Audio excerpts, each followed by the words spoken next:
अगर नर्सरी से लाया हुआ कोई भी पौधा सूखा बेजान पड़ा हुआ है और बिल्कुल भी ग्रोथ नहीं कर रहा है, सालों से एक ही जैसा पड़ा हुआ है, तो उस पौधे में कैसे नई जान लानी है, कैसे सूखे बेजान पड़े हुए पौधे में कैसे नई जान लानी है, इसके लिए पौधे की मिट्टी सही करना पड़ेगा। और साथ ही साथ बहुत बढ़िया लिक्विड खाद बताऊंगी, साथ में बहुत ही चमत्कारी खाद बताऊंगी, जिससे आपका पौधा बहुत ही जल्दी से ग्रोथ भी करेगा और फ्लावरिंग भी करेगा। पौधे में पत्तों से ज़्यादा फूल आएंगे और मेरे पौधे में गुच्छों में कलियां बनती हैं। और इसके लिए मैं कौन कौन से खाद डालती हूँ, इसके लिए आप मेरे चैनल में जाकर ज़रूर देख सकते हैं। गुड़हल के पौधे में आप अगर ऑर्गेनिक खाद डालते हैं तो पौधा बहुत ही अच्छे से हेल्दी रहेगा।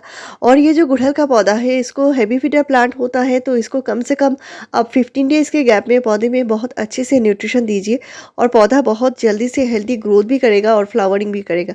तो प्लांट में कौन कौन से खाद देनी है और कैसी देखभाल करनी है। सबसे पहले अभी ये सर्दी है, तो इस टाइम आप पौधे को पूरे दिन के धूप में रखिए। सर्दियों का जो मौसम होता है, इस टाइम धूप बहुत ही ज़्यादा हल्की हो जाती है, तो इसके लिए पौधे को पूरे दिन के धूप में रखना है, ताकि पौधा जो है अपना न्यूट्रिशन खुद ब खुद बना पाए और पौधे को जो जड़ें हैं वो भी अच्छे से मिट्टी में चल पाए। अगर मिट्टी बहुत ज़्यादा देर तक गीली रहती है या मिट्टी में धूप नहीं लगती, तो भी पौधे के जो जड़ें हैं वो हेल्दी नहीं रहेंगे। तो आज का जो चमत्कारी खाद है वो पौधे को पूरा न्यूट्रिशन देगा। इसमें एनपीके यानी नाइट्रोजन, फास्फोरस और पोटेशियम तीनों ही होंगे। साथ में ये पौधे को कीड़े मकोड़े फंगस से बचाएगा। मिट्टी में अगर कीड़े लगे हैं, दीमक लगे हैं, और पौधे की जड़ें को ताकतवर बनाने के लिए वो जो हम खाद डालेंगे उसमें जड़ें भी मजबूत होंगी, पौधा अच्छे से ग्रोथ भी करेगा और कंटिन्यू फ्लावरिंग भी करेगा। तो गुड़हल को हम लिक्विड खाद डालेंगे और इसके लिए ये जो लिक्विड खाद है, कम से कम आपको 10 से 12 दिन के गैप में कोई भी लिक्विड खाद मिट्टी में ज़रूर देना होगा। तो अभी सबसे बढ़िया टाइम है, इस टाइम आप सरसों खली खाद भी इस्तेमाल कर सकते हैं। और अभी सीज़न के मुताबिक मैं जितने सारे गर्म खाद है सारा ही मैं आपसे शेयर कर रही हूँ। मेरे पिछले वीडियो में भी जाके आप देख सकते हैं, आपको ऑर्गेनिक खाद के ऊपर 500 से ज़्यादा वीडियोस मिल जाएंगी। तो आपके पौधे को बाहर से इनऑर्गेनिक खाद देने की बिल्कुल भी ज़रूरत नहीं है। पौधा अपने आप से हेल्दी बनता जाएगा और कंटिन्यू फ्लावरिंग भी करेगा। तो पौधे को पानी जब भी डालें, पौधे को पानी डालने से पहले मिट्टी को ज़रूर चेक कर लें, क्योंकि विंटर में क्या होता है, मिट्टी अंदर से गीली हुई होती है और बाहर से सूखी लगती है। तो इस टाइम आपको मिट्टी को चेक करके ही पानी देना है। अगर आप ज़्यादा पानी डालेंगे तो पौधे की जो जड़ें हैं वो धीरे धीरे ख़राब होना शुरू हो जाएंगी और पौधे में बहुत जल्दी से कलियाँ गिरने की प्रॉब्लम, पत्ते गिरने की प्रॉब्लम, ये सारे प्रॉब्लम आपको देखने को मिलेंगी। तो इसके लिए पौधे के मिट्टी में जब भी पानी डालना है अच्छे से चेक करके ही डालना है। लेकिन प्लांट के ऊपर भी आपको पानी की तेज़दार से स्प्रे करनी होगी, प्लांट को क्लीन करना पड़ेगा, तभी जाके पौधे के जो पत्ते हैं वो क्लीन रहेंगे, तो वो अच्छे से अपना न्यूट्रिशन खुद ब खुद ले पाएंगे, फोटोसिंथेसिस कर पाएंगे। तो इसके लिए कम से कम वीक में एक बार आपको प्लांट को अच्छे से नहला देनी है। और मिट्टी जब सूखी हो तभी आपको ये काम करनी है। गीली मिट्टी में आपको ऊपर से फिर से पानी नहीं डालना है। और अभी मिट्टी के बारे में बताऊंगी, आपको इसी तरह के मिट्टी में गुड़हल को लगानी है और ये मिट्टी जो है बहुत ही उपजाऊ बनती है और बहुत ही ज़्यादा भुरभुरी बनती है। तो यहाँ पे अगर मिट्टी लेनी है तो 50% मिट्टी लेना है, साथ ही साथ आपको कम से कम 20% सैंड मिलाना पड़ेगा। आपके यहाँ की मिट्टी अगर बहुत ज़्यादा चिपचिपी है तो आपको 30% सैंड मिलाना पड़ सकता है। लेकिन अगर मिट्टी थोड़ी सी भुरभुरी है, पोरस मिट्टी है, तो आपको 20% सैंड मिलाना पड़ेगा। साथ में आपको खाद जो देनी है वो आपको 30% जो कंपोस्ट है, कोई भी गोबर खाद हो या वर्मी कंपोस्ट हो, दोनों में से कोई भी आप दे सकते हैं। साथ में मैंने थोड़ा सा राइस हस्क मिलाया है। आप 1 से 2 मुट्ठी राइस हस्क मिला सकते हैं, जिससे मिट्टी बहुत ज़्यादा पोरस बनी रहेगी। आप जब भी पानी डालेंगे वो बहुत जल्दी मिट्टी में से निकल जाएगी और आपके पौधे जो हैं कभी भी फंगस का शिकार नहीं होंगे। साथ में मैंने 1 टीस्पून माइक्रो न्यूट्रिएंट्स दिया है, जो बहुत ज़्यादा ज़रूरी है। माइक्रो न्यूट्रिएंट्स से पौधे को 16-17 तरह के न्यूट्रिशन एक ही साथ मिल जाते हैं और ये गुड़हल के लिए बहुत ज़रूरी होता है। गुड़हल की मिट्टी जो है इस तरह भुरभुरी मिट्टी होना ज़रूरी है, तभी जाके रूट जो है वो अच्छे से चल पाते हैं और पौधा हमेशा हेल्दी बना रहता है।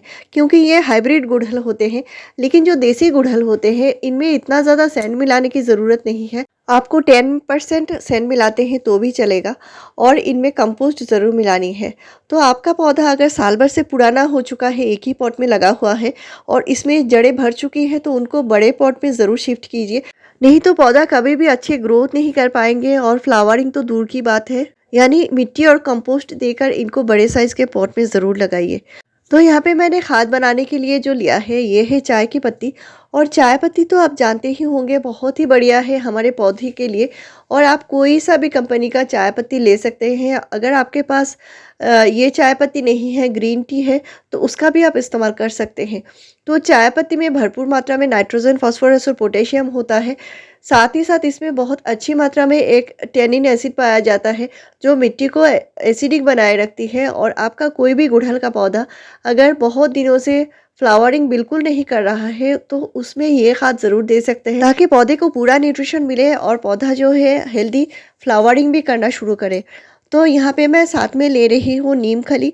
और चाय पत्ती मैंने 1 टीस्पून लिया है, साथ ही साथ नीम खली लिया है 1 टीस्पून।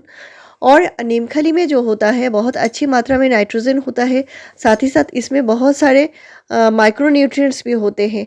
और ये पौधे के जड़ों को मजबूत बनाती है, मिट्टी में से कीड़े मकोड़े फंगस को भगाती है। मिट्टी में अगर दीमक लगे हैं, कीड़े लगे हैं, तो वो भी चले जाएंगे। और नीम खली जो होता है वो कम से कम महीने में एक बार आपको 1 टीस्पून मिट्टी में ज़रूर देना है। वो आप कंपोस्ट के साथ मिलाकर भी दे सकते हैं। तो साथ में और एक चीज़ मिला रही हूँ, ये है प्याज के छिलके। और यहाँ पे मैंने 1 मुट्ठी प्याज के छिलके लिए हैं। और ये जो प्याज के छिलके हैं, प्याज के सिर्फ बाहर के छिलके हैं। प्याज के छिलके में भरपूर मात्रा में आयरन होता है, पोटेशियम होता है, फास्फोरस होता है और सल्फर होता है। तो प्याज के छिलके में जो न्यूट्रिशन होता है वो पौधे को फ्लावरिंग लाने में बहुत जल्दी मदद करती है। और ये जो प्याज के छिलके हैं, आप अगर ऑर्गेनिक तरीके से प्लांट में फ्लावरिंग लेना चाहते हैं तो इनको आप ज़रूर इस्तेमाल कीजिए। चाय पत्ती की तरह प्याज के छिलके भी अनमोल हैं और इनको कभी भी नहीं फेंकना है। प्याज के छिलके के ऊपर मैंने कई सारे वीडियो शेयर करके रखी हैं, अलग अलग तरीके से खाद बनाकर आपसे शेयर किया हुआ है।